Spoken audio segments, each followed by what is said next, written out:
Assalamualaikum warahmatullahi wabarakatuh. Tepangaken nami kula Rizky Amelia, kula saking kelas 11 DBB sekawan. Absen 30. Kula badhe nggawe video tentang pidato basa Jawa, temanipun COVID-19. COVID-19. Assalamualaikum warahmatullahi wabarakatuh. Assalamualaikum warahmatullahi wabarakatuh. Dumateng rencang sedaya ingkang kula tresnani, hadirin ingkang kula tresnani.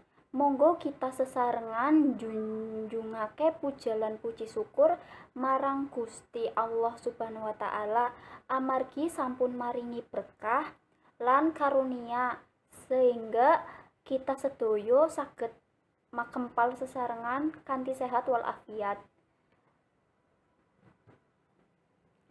Pinten-pinten sasi kalawingi ngantos wanci puniki sampun kedados pandemi COVID-19 utawi corona wonten sadyaning donya kalebet Indonesia.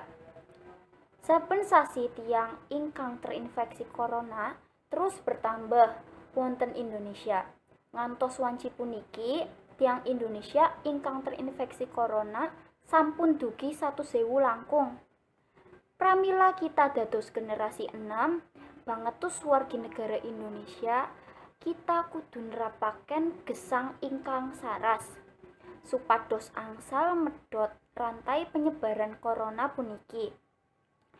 Kita kedah tansah ngangge masker, wanci medal, ngangge hand sanitizer, njirahi tangan, lan nglampahaken social distancing utawi di rumah aja.